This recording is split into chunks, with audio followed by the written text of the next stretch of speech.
خير ان شاء الله. طيب لحظة، اللي يشوف هاي بالنصها، توكل على الله. باقي فايز، الله يحفظك، باقي فايز. ايه، شيل فايز كمان وارميه داخل كيس وارميه برا، الاثنين. لا، فايز اصلا اذا هو حق نقاش، والله لحظة قبل ما ترد، لحظة.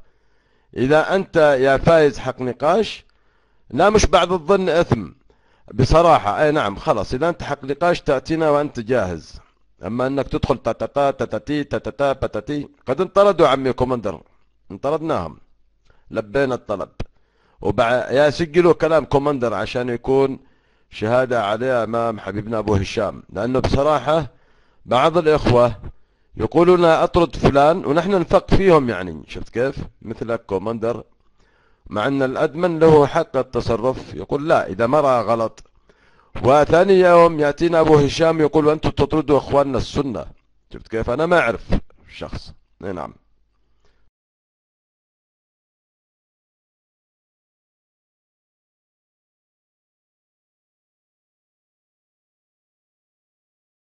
السلام عليكم يا أبو آمنة. أبو آمنة، السلام عليكم. شوف يا أبو آمنة، هاي يا أبو آمنة معاي. شوف، جاتك لو رجعت التكست بتلقى أم حسام كتبت ارفعوا عن فواز شيعي يريد ايش الحوار. صحيح، ارجع للتكست. ثم هو كتب أنا عندي 3 نكات في الروم. لا، هو يقول أنا عندي 3 نكات في الروم. خلنا نسخ لك يا أبو. يقول أنا داخل 3 نكات. افتح يا أبو، باقي نك. فهو هذا باقي ونك. لا لا لا، ارجع للتكست يا اختي سلطانه، تجد يا ام حسام كتبت فواز شيعي يريد الحوار ارفعوا عنه. ارجعوا للتكست. لا لا لا، ارجع للتكست. التكست انا واحد يرجع، انا ارجع بعد شوي للتكست. دخلت ام حسام قالت وش اسمه، صدقيني يا ما عليه، ما مشكله. باقي نك. هو شوف يا ابو امن الله يحفظك، ها، هو يدخل 3 نكات، نك ما يتكلم. حيا ابو صالح، هي هو نك الثاني يدخل 3 نكات يا ابو صالح. نك ما يتكلم ولا يكتب ولا يقول شيء.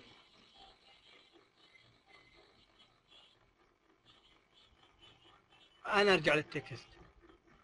هو باقي عاد نك. خلي عاد الان ان كان شاطر يورينا على شغله. زين، خلي اللي ترفعوا اللي تعرفونه ارفع عنه. شفت واحد من اللي يرفع عنه بدا يوطوط ولا شيء بنص. فهذا الباقي نك هو اللي دايم سنتر موجود في الروم.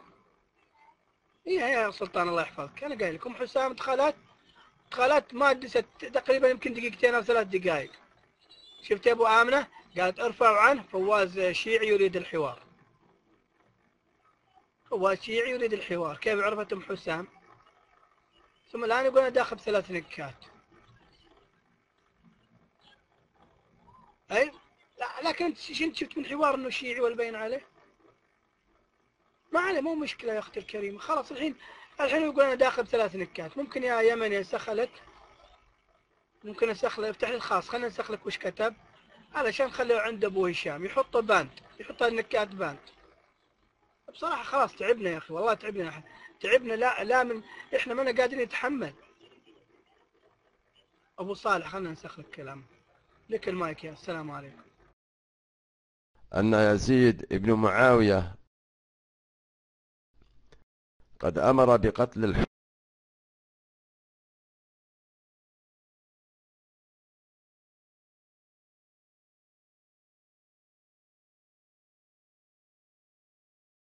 الحسين. هذا هو، شفت كيف، هذا عليه الالزام، وكذب معه كان. بل جزا الله كل الخير حبيبنا وغادر. وين عمي؟ حي الله جدي سيلاند الحبيب. يلا الغالي يشرح لها ايش. اطردوا عبد المؤمن هذا، اطردوه. نكو مقلد.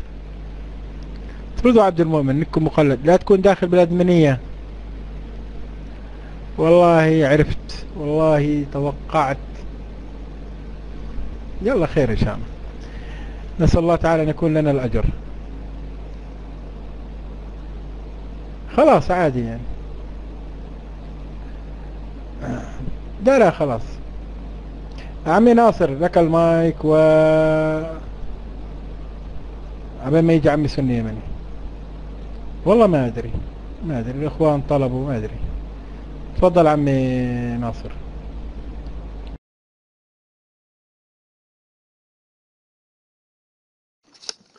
السلام عليكم ورحمة الله وبركاته. حذرتهم في الوسبر، حذرتهم وتعبت معهم، إلا مصرين يرفعون عنها، ما أدري ليش، عشان إنها بنت مش عارف. قلت لكم ترى هذا أسلوبه، وضحت لكم في الوسبر، قلت لكم ترى هذا أسلوبه.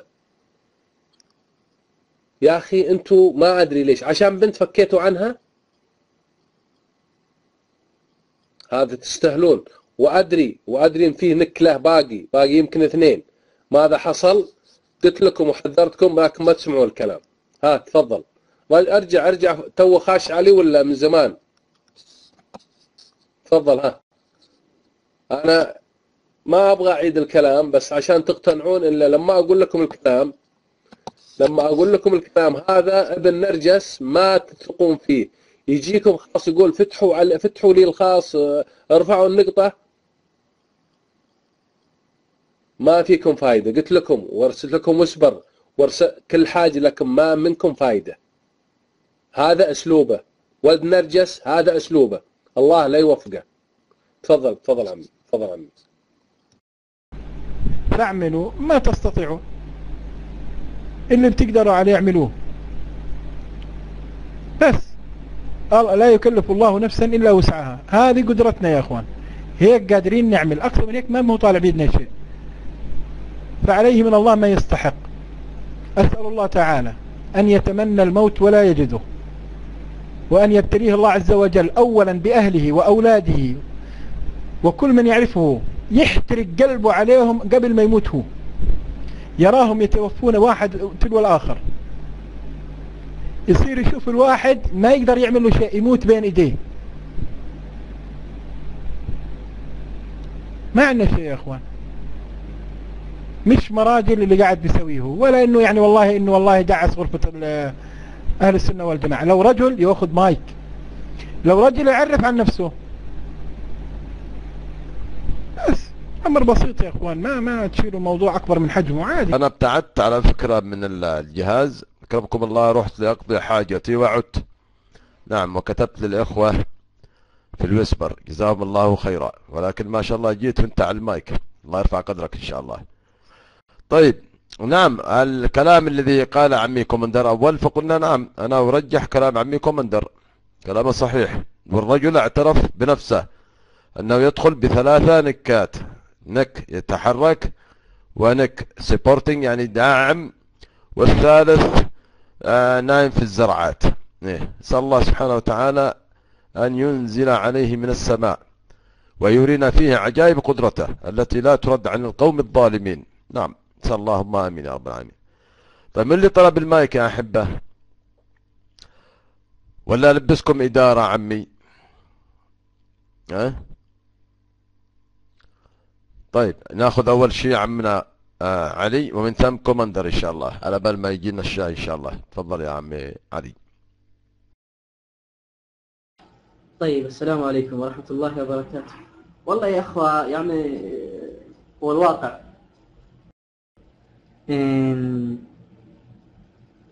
احنا بحسن الظن نأخذ يا أخوة، يعني نحن نأخذ بالظاهر يا أخوة.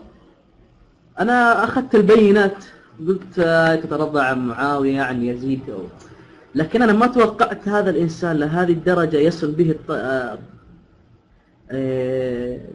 بهذه الأمور. يعني حتى لما كان بيسجل ذاك أنا قلت فواز من هذا اللي قاعد يسجل.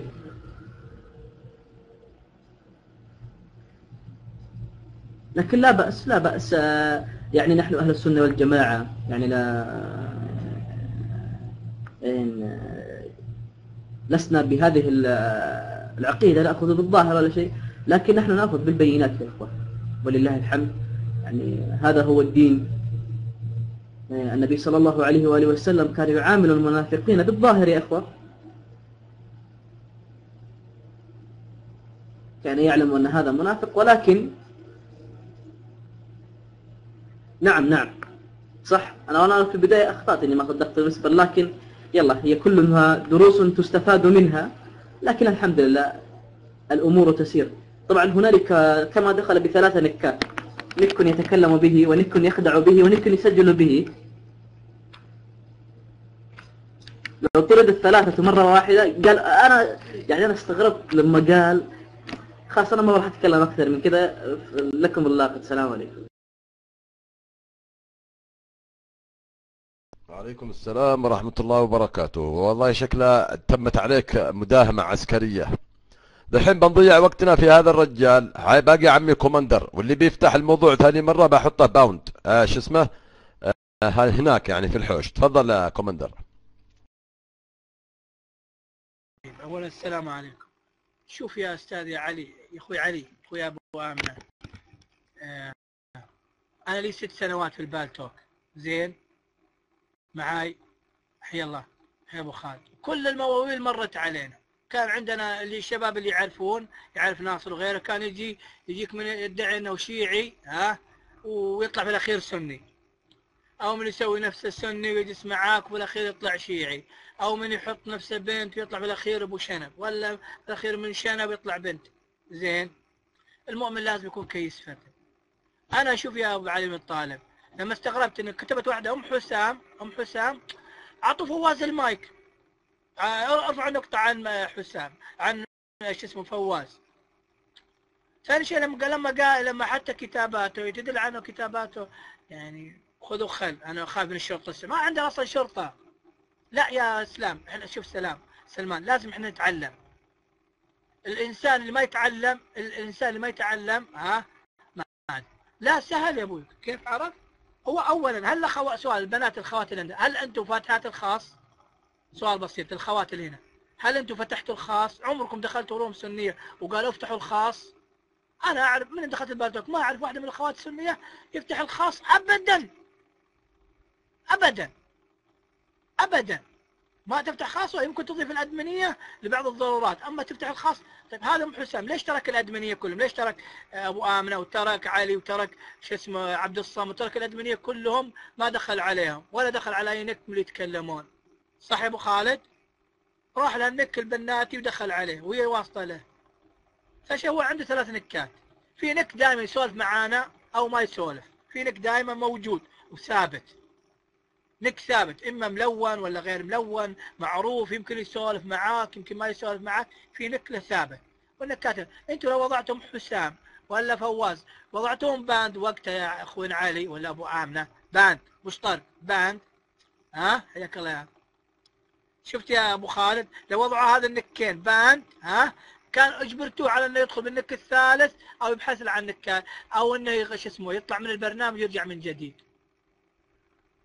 باند الكذوب يبان. حي الله ابو طارق، الكذوب يبان.